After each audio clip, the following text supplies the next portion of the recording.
السلام علیکم 10 فیکٹس میں خوش آمدید۔ آج کی اس ویڈیو میں ہم آپ کو فلسطینی رہنما یاسر عرفات کے بارے میں بتائیں کہ عرفات نے فلسطین پر قابض اسرائیل کے خلاف اپنی جدوجہد کا آغاز کب کیا۔ یاسر عرفات ہر وقت اپنے ساتھ خالی پستول کیوں رکھتے تھے؟ جب اقوام متحدہ میں اپنے تاریخی خطاب کے دوران ان کو پستول اندر نہ لے جانے کی اجازت ملی تو انہوں نے کیا کیا؟ وہ فلسطینی رہنما جن کی خالی پستول سے بھی دشمن ڈرتا تھا، کیا یاسر عرفات کی موت کے پیچھے اسرائیل کا ہاتھ تھا؟ جانیے۔ مزید آگے بڑھنے سے پہلے آپ سے گزارش ہے کہ 10 فیکٹس کو سبسکرائب کیجیے اور نیچے دیے گئے بیل کے آئیکن کو بھی دبا دیں تاکہ آنے والی مزید دلچسپ ویڈیوز آپ کو مل سکیں۔ یاسر عرفات نے ساری زندگی خطرات سے کھیلتے ہوئے گزاری۔ عرفات نے اسرائیل کے خلاف اپنی جدوجہد اور سیاسی زندگی کا آغاز گوریلا جنگ میں حصہ لینے والے ایک جنگجو کی حیثیت سے کیا۔ یاسر عرفات 24 اگست 1929 کو یروشلم میں پیدا ہوئے، لیکن کچھ اطلاعات کے مطابق وہ مصر کے شہر قاہرہ میں پیدا ہوئے۔ یاسر عرفات کے تمام بہن بھائی بھی قاہرہ میں رہے اور وہیں وفات پائی۔ یاسر عرفات نے قاہرہ یونیورسٹی سے انجینئرنگ کی تعلیم حاصل کی۔ یاسر عرفات نے اپنی جدوجہد کا آغاز 1956 میں فتح تحریک سے شروع کیا تھا۔ انہوں نے 1966 میں PLO کی باگڈور سنبھالی۔ یاسر عرفات نے اپنی جوانی فلسطین کی آزادی کے لیے جدوجہد کرتے ہوئے گزاری اور شادی زندگی کے آخری حصے میں سوہا سے کی۔ یاسر عرفات کی اکلوتی اولاد ان کی 9 سالہ بیٹی ہے جو 1996 میں فرانس میں پیدا ہوئیں۔ وہ ابھی بھی اپنی ماں کے ساتھ فرانس میں مقیم ہے۔ 40 سال سے زیادہ جلا وطنی کے بعد وہ 1994 میں واپس فلسطین کے علاقے میں پہنچے تھے، جب انہوں نے اسرائیل سے ایک سمجھوتا کیا جس کے تحت فلسطین نیشنل اتھارٹی قائم ہوئی۔ بات کی جائے اگر یاسر عرفات کی قابلیت کی تو دشمن بھی ان کو سراہتے تھے۔ اسرائیل کے معروف وکیل جوئل سنگر کہتے ہیں کہ انہوں نے یاسر عرفات سے بہتر کوئی بات کرنے والا نہیں دیکھا۔ وہ ہالی ووڈ فلموں کے جواری کی طرح تھے جو بڑے کارڈ رکھنے کے باوجود ہمیشہ لوگوں کو دھوکہ دیتے اور ظاہر کرتے کہ بالآخر جیت انہی کی ہوگی۔ جب سب سمجھتے کہ مذاکرات اپنے آخری مرحلے میں پہنچ چکے ہیں اور اب سمجھوتا ہونے ہی والا ہے، تو یاسر عرفات اچانک اپنے مطالبات میں اضافہ کر دیتے۔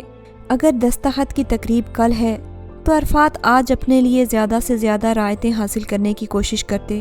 سن 1974 میں فلسطین کی آزادی کے لیے سرگرم تنظیم فلسطین لبریشن آرگنائزیشن PLO کے سربراہ یاسر عرفات کو اقوام متحدہ کی جنرل اسمبلی کے اجلاس میں تقریر کے لیے مدعو کیا گیا تھا۔ پہلی بار کسی ایسے شخص کو یہ اعزاز حاصل ہونے والا تھا جو کسی ملک کا قائد نہیں تھا۔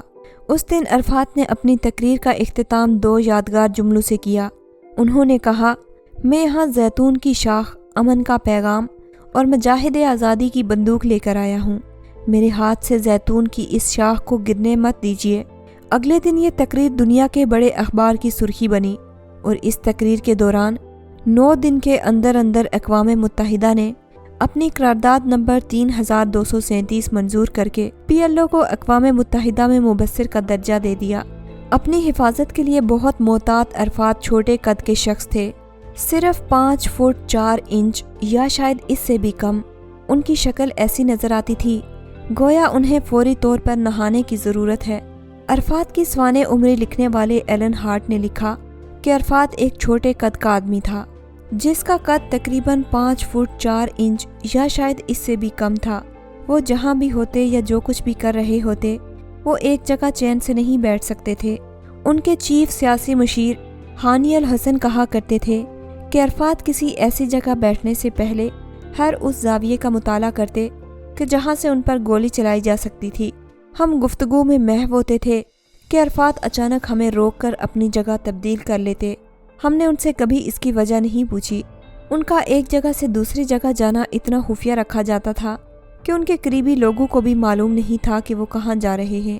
وہ سیدھے سادے انسان تھے، لیکن جہاں تک فلسطینی تحریک یا اسرائیل کے ساتھ تعلقات کی بات تھی وہ اسے بہت سنجیدگی سے لیتے تھے اور شک کی نگاہ سے دیکھتے تھے۔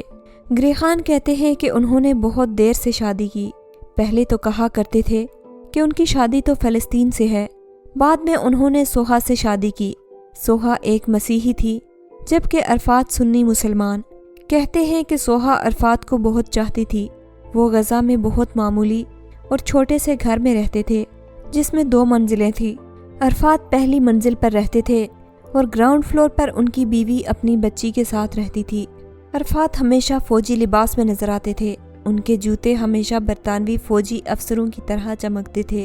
یاسر عرفات کی سوانح عمری لکھنے والے بیری روبن اور جوڈتھ کولپ روبن کہتے ہیں کہ عرفات سوٹ اور ٹائی اس لیے نہیں پہنتے تھے کیونکہ یہ مغربی لباس تھا اور دیگر مہنگے لباس سے عیاشی کا تاثر ہوتا تھا، جس کا مطلب بدعنوانی ہے۔ ان کی داڑھی دیکھ کر کوئی بھی یہ کہہ سکتا تھا کہ وہ ایک غریب فلسطینی کسان ہیں۔ ان کا لباس بھی انہیں میدان جنگ میں ایک سپاہی کے طور پر پیش کرتا تھا جس کے پاس ذاتی عیاشی کے لیے وقت نہیں تھا۔ عرفات ہمیشہ اپنی کمر میں پستول لٹکا کر چلتے تھے۔ جب وہ پہلی بار اقوام متحدہ میں تقریر کرنے گئے تو ان سے کہا گیا کہ آڈیٹوریم میں ہتھیار لے جانے کی ممانعت ہے۔ سمجھوتا اس بات پر ہوا کہ وہ اپنی خاکی وردی پر پستول کا ہولسٹر لٹکائے رہیں گے، لیکن اس میں پستول نہیں ہوگی۔ انڈیا کی مارکسسٹ کمیونسٹ پارٹی کے لیڈر سیتا رام یچوری کو ان سے کئی بار ملنے کا موقع ملا تھا۔ یچوری بتاتے ہیں کہ عرفات کو بھی فیڈل کاسترو کی طرح زور سے گلے لگانے کی عادت تھی۔ ایک بار قاہرہ میں جب وہ مجھ سے گلے ملے تو میرے پاس ان کی کمر پر بندی پستول کو نکال لینے کا بہت اچھا موقع تھا۔ میں نے ان سے کہا بھی کہ آپ ہوشیار کیوں نہیں رہتے، کوئی یہ کام کر سکتا ہے۔ اس پر انہوں نے کہا کہ یہ ایک راز کی بات ہے، اس پستول میں کوئی گولی نہیں ہے۔ میں نے ان سے پوچھا کہ پھر آپ پستول کیوں رکھتے ہیں؟ اس پر عرفات نے کہا کیونکہ میرے پاس پستول ہے۔ کئی لوگ جو مجھ پر گولی چلانا چاہتے ہیں وہ ایسا کرنے سے پہلے 100 بار سوچتے ہیں۔ یاسر عرفات انڈین وزیر اعظم اندرا گاندھی، پاکستانی وزیر اعظم بے نظیر بھٹو اور راجیو گاندھی سے کافی قریب تھے۔ وہ اندرا گاندھی کو بہن کہا کرتے تھے اور راجیو گاندھی کے اتنے قریب تھے کہ انہوں نے ایک بار راجیو گاندھی کی انتخابی مہم چلانے کی بھی پیشکش کی تھی۔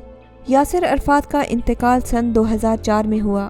کہا جاتا ہے کہ ان کی موت کے پیچھے اسرائیل تھا اور ان کی موت زہر کی وجہ سے ہوئی۔ الجزیرہ ٹی وی کی جانب سے اس حوالے سے شائع کی گئی 108 صفحات کی ایک رپورٹ کے مطابق عرفات کی لاش کے ٹیسٹ اس بات کے حق میں جاتے ہیں کہ اس کی موت پولینیم 210 زہر دیے جانے کے باعث ہوئی۔